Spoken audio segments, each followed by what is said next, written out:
आज आहे दिवाळीचा दुसरा दिवस म्हणजे लक्ष्मीपूजन। तुम्ही माझ्या मागे बघताय हे असा मोठा राडा चालला होता आमच्या घरी। हे बघा हे आचारीत आमच्या गावचे तात्या अख्ख्या पंचक्रोशीत फेमस आहेत। आमच्या आईने डायरेक्ट तेलाचा डबा आणून दिला त्यांना।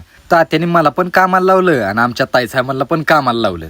आमच्या आईसाहेबांना म्हणलं होतं आम्हाला मोतीचूर लाडू खायचेत, मग काय तात्याने बारीक कळी पाडली मोतीचूर लाडूची। ही सगळा राडा बघून मला असा फील यायचा की मला वाटायचं आता आमच्या घरची अख्खं गाव जेवणच घालते ती। हळूहळू मोतीचूर लाडू बनवून झालं।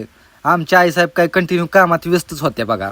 मी आमच्या आईसाहेबांना म्हणलो होतं दिवाळीत मला शेव खायची, काही करून शेव बनवून घे तात्याकडनं। पण आमचा आजोबा लांबनच बघत होतं, काय चाललंय काय कळना म्हणत होतं यांचं। आजोबाला म्हणलं आजोबा टेन्शन घेऊ नका, हे आपण ही बुंदी हे पाकात मिक्स करून घेऊ। आमच्या हायकोर्टाचा आदेश आला होता।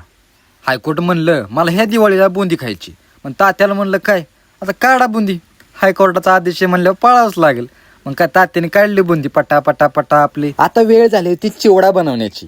हे तर शेव काढून ठेवली होती, मी ही सगळं चिरून ठेवलं होतं आणि आईसाहेबाला आणि ताईसाहेबाला म्हणलं तुम्ही मसाल्याची बाजू सांभाळा। पण आमची आजी विचार करत होती किती वेळ झालं ही दिवाळीच करतात, ह्यो गणेश ह्यो म्हणजे आपल्या तात्याचा मुलगा, ह्यो बी त्यांना मदत करायला आला होता। मग काय सगळ्यांनी आता एकजुटीनं काम चालू केलं होतं भराभरा। अखेर सगळा फराळ करून संपला दिवाळीचा। मग मी आणि ताईसाहेब निघालो। आज लक्ष्मीपूजन म्हणल्यावर लक्ष्मीची मूर्ती आणायला निघालो उमरडला, ते मला आमच्या शेजार गावला। मूर्ती घेऊन आलो, निसर्ग भारी झाला होता। मग सगळं आल्यानंतर घरी पटापटा सगळ्या गाड्या धुवून घेतल्या, ट्रॅक्टर धुवून घेतला। आता संध्याकाळ झाली होती, आमच्या आईसाहेबांनी आणि ताईसाहेबांनी लक्ष्मीपूजन करून घेतलं होतं। त्यानंतर सर्व गाड्या धुवून झाल्यावर आमच्या आईसाहेबांनी सगळ्या वाहनांची पूजा केली। मग काय आशीर्वाद देण्या घेण्याचा कार्यक्रम सुरू झाला। आमच्या आईसाहेबांनी आमच्या हायकोर्टांचा आशीर्वाद घेतला आणि मी पण सगळ्यांचा आशीर्वाद ऑलरेडी घेतला होता। इकडं बघा हे आपले ट्रॅक्टर, ही एक बाईक आणि ही स्कूटी यांचं पूजन केलं होतं आपण।